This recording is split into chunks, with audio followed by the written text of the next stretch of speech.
Hey, hey, hey, hey, hey, hey, hey, hey. It's semifinals. It's exciting. There's only two more best of fives left. Oh my god. There's only 6 to 10 games left to watch. Nice. Hi. This is Vision Denial and the series I call Clearing Vision, where I've gone through every day of MSI so far and uh, cleared it up. As pretentious as that is, I do spend the time to at least review the day, see what things are like, go from game to game, and like get a nice, decent idea of what's happening at least in terms of like my perspective of it. And I use my background of having watched all the playoff games from every region to do so, as well as the entirety of MSI. It's fun. I haven't done a best of five review in 2 weeks. Kind of missed it. Only a little bit. I've done a lot of them. We got today RNG versus Paris Saint-Germain Talons, PSG Talons. And my goodness, did PSG bring a run for the money for RNG? This was cool. I mean, I got my little, as all best of fives have it, all of them, I have my little gripes. But not as intense as like watching some of the more egregious ones of like the Road to MSI series. Things that come off the top of my head are that RNG were inconsistent this series, which is a surprise to me.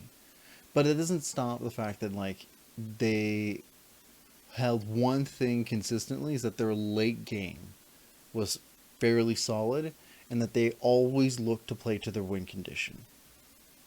On the side of PSG, on the other hand, I was surprised to notice that they had such a strong early game, comparatively speaking, right?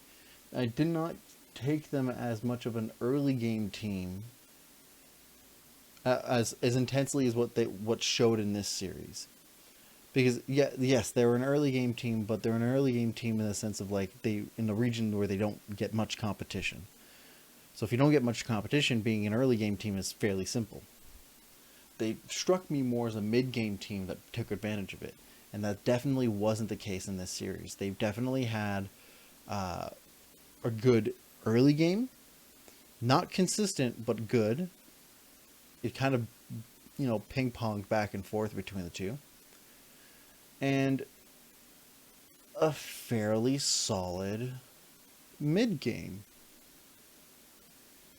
And I said that they were good mid game, but like they had a solid mid game play the entire time. Whether they were behind or ahead, it was pretty solid. So let's go game to game. And I'm not going to spend so much time because I don't have to talk about the implications of what that means in the tournament. I'll talk about that later in terms of what I think might happen based off of whoever needs to be faced off. With it, we go to game one. I have no complaints about the pick and ban for game one. My only complaint is that there's a lot of repetition on both sides regarding what they're aiming for and the type of composition they want to play. That's, I don't want to say fine, right? I've mentioned in the Road to MSI series that the repetition is a sense where you show that you cannot adapt in an international setting. So don't do during your local playoffs. Don't do repeated compositions for multiple games in a row. That being said, there's only two best of fives you have to play. So the least you show, strategically speaking, is the better. But also, why would you hold anything? So like my gripe with this series primarily was the fact that there was not so much variety or like thought process to add variety into the game, into like the compositions. There's very much the same kind of thing back and forth for both sides. And you know what?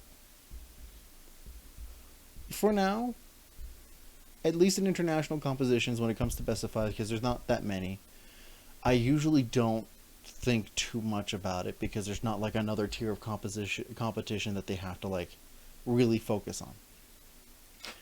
Right? They don't have to show that they're flexible. They are in the moment at the near end, for like at the closer to the end of the tournament, to show that they've already they are already flexible. They're like, hey, we're literally like one step away, 3 to 5 games away from the finals. What we need to show flexibility for. That's fair, right? At this point, you've done it. You've done the whole shebangle. Great. Whew. The other thing, or there's no other thing. Yeah, that was my main thought process in terms of like how this game went, right? Oh,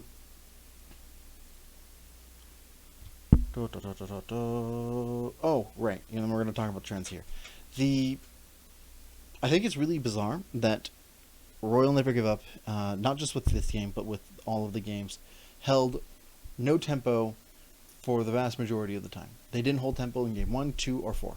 They were not the ones that held the tempo. They would hold gold lead sometimes, but not the tempo, which was bizarre. PSG managed to play the jungle very well. Like, I'm surprised how well they played this jungle in this series.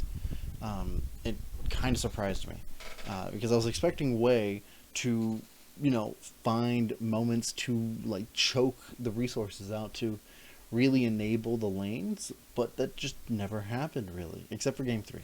Again, games 2 and game 3 are not outliers. They're just more like extreme cases of what was already happening.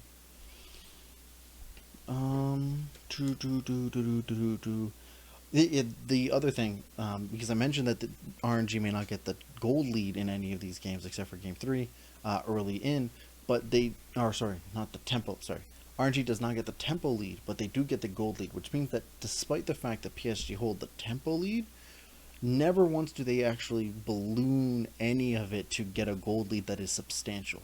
Game 2 is an exception, and honestly, Game 2 is the most solid I see them play during the entire thing, but that doesn't stop the fact that the trend was get tempo lead, but do not balloon gold, and that's not great. In fact, you want to avoid that as much as possible. And I think actually in Game 4, RNG did have the tempo lead temporarily in some cases. I'm just going to double check. In Game 4, find the pace. Yeah, Game 4 was the inverse. Game 4 RNG was the one with the tempo lead, but not the gold lead that PSG ended up getting. So now I'm here wondering, because I'm also going through the notes from it on top of my initial reactions are, not that I doubt how strong RNG is, but I'm actually quite surprised and really wondering how strong PSG is, but also how strong Damwon is. If I remember correctly, Damwon I think is the only team PSG did not beat. They've beaten almost every team they faced. Is that correct? Yeah, no, that is correct. Yeah, PSG has beaten every team that they have faced in the tournament, at least once. And so, except for Damwon.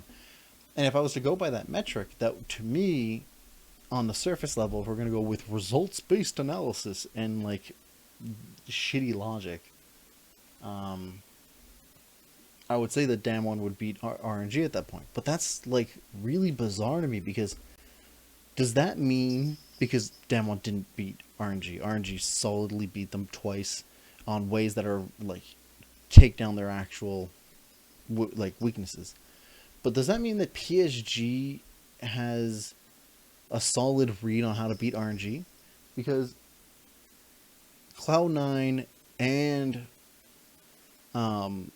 Mad Lions both beat RNG, but I didn't beat them in the same way that PSG did, or even come close to the same way that like their losses went. Something about the way that PSG had properly understood how to keep a tempo lead and keep the gold lead very close. Because as much as they never ballooned it, RNG never got the chance to balloon it either.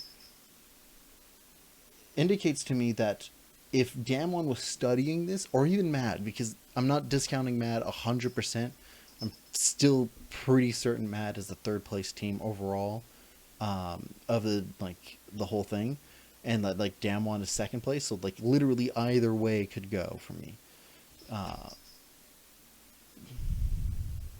But like if either team were really looking at the series, I would seriously take into account how their access to winning a lot of the early leads was to target Wei, make it very difficult for Wei to like move around the map, or be first to move in places that Wei won't be able to interact. Right? If you're the one that's first to go on everything, then it is hard for Wei to develop any tempo lead and properly execute on things, because you know what they're going to do ahead of time. Now that sounds easy to say, but clearly it was not, because PSG had like some solid leads for like 3 out of 4 games in this series. Like maybe not necessarily in the scoreline, because again, gold in the scoreline is only significant depending on sometimes like between different certain time frames and how large they are. But they did have tempo lead. They were the first ones on a lot of different places. They had a great sense of how to secure a lot of the neutral objectives early in, and they found places to apply their win conditions and nullify their like RNGs. So RNG reacted properly to this. They were fairly solid at absorbing all of these like attacks and absorbing the pressure that was applied to them. So to me, it just was a misstep on execution, or an inconsistency on the execution itself, more than the fact that like PSG not having the right idea on how to approach it. Because I honestly think they had the right idea here, solidly. And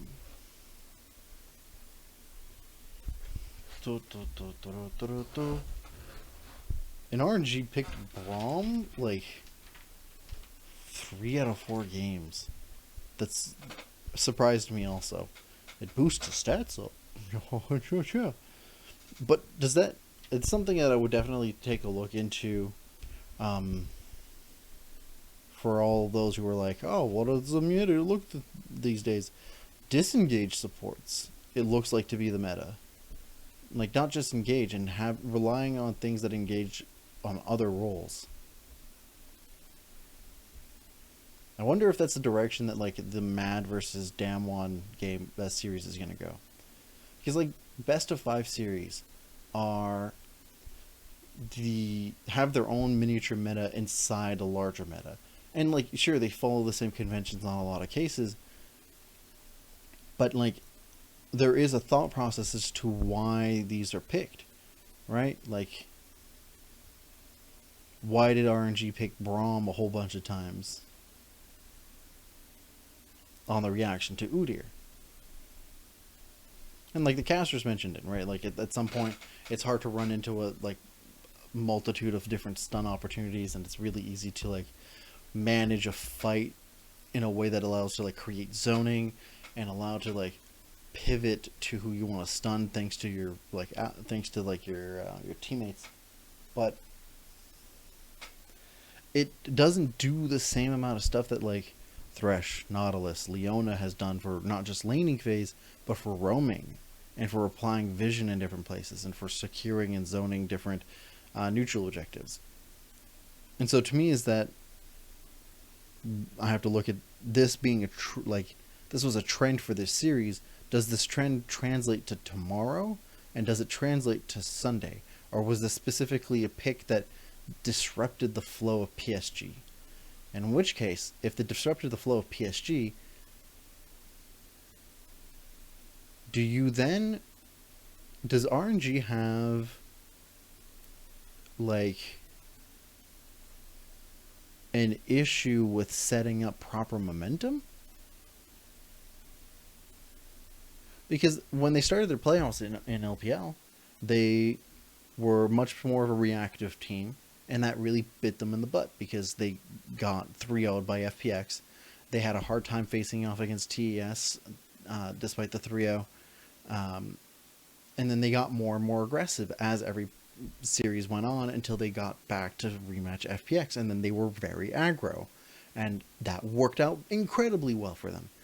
And I've seen a kind of mixture of like the very passive reactive and very aggressive playstyle that RNG had during the tournament, that I'm now wondering, going into the finals, if you can pick things that really force them to have to play reactive, can you like abuse that?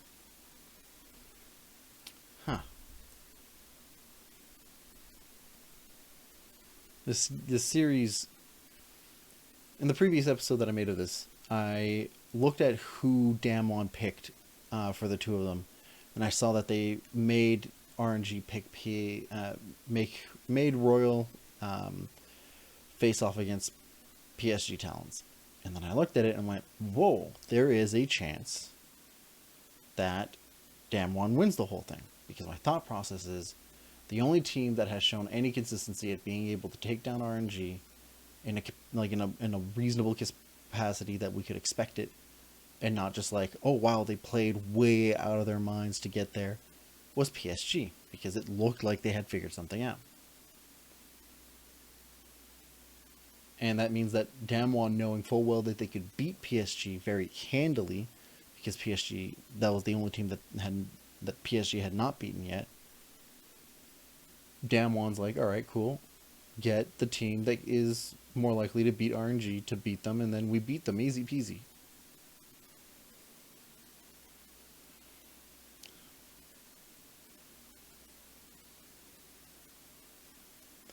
But we're here now. So like it was a 3-1 score for RNG. So RNG goes to the finals, and they'll face off whoever Mad versus Lion versus what Mad versus Damwon is going to be. And now I'm here. I'm going to say that I enjoyed this series. This series is a lot of fun. It has a lot of cool fights. It's got a lot of cool, exciting moments. I think that it has a little bit of slow burning, like some slow periods to it that would benefit from like a proper reevaluation of the early game, because RNG were, in my mind, actually a fairly solid early game team, despite what a lot of the analysts and casters say. They were, in my mind, a fairly solid early game team, and they were in the LPL and the rest of that stuff. And to me, it's because it wasn't that they were focusing on outplaying particularly, is that they were incredibly solid at like absorbing and neutralizing what their opponents are going to do. And so I'm looking forward to seeing that whoever they face off against, that they'll be much better at against a team that is fairly middling in Mad for their early game, as well as being the more consistent team for all phases of the game, or against Damwon, who only up until recently has shown a more consistent nature out of the early game, but still not strong enough for me to be convinced that they have a good early game, because RNG again beat them fairly handedly on a lot of those cases. Yeah, I'm excited to see what happens. But with that, PSG, you really fought your butts off for it, and for that, good day. I really want you guys to make it to your summer playoffs and like come back at full force during Worlds. I'll be really excited to see how, Doggo, you bring this to Beyond Gaming, because holy smokes, Beyond Gaming really needs it. But how the rest of you PSG talents brings this to your region and really amplifies it, because you guys are a solid team, but your region really needs the serious work because there is no competition amongst the entire region. Well, with that, they're eliminated. We're going to move him here. And then we got our Mad Lions.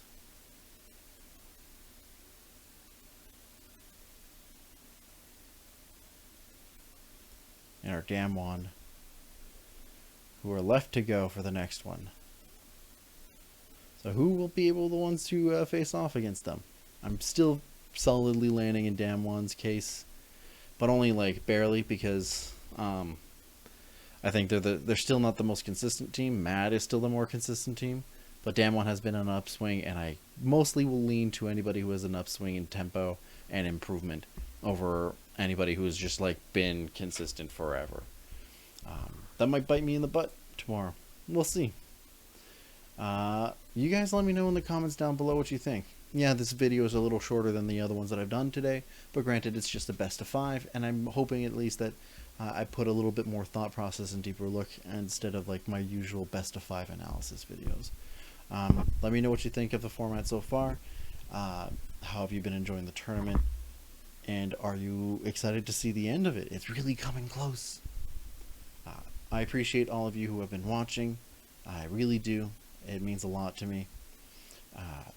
Like and subscribe if you enjoyed the video. I put over here the playlist of the Road to MSI, which was the series where I watched every region's playoff series to have a better educated analysis of MSI.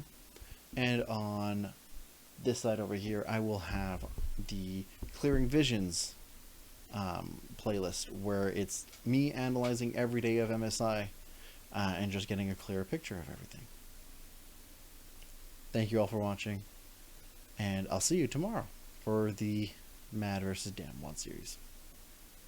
Ciao.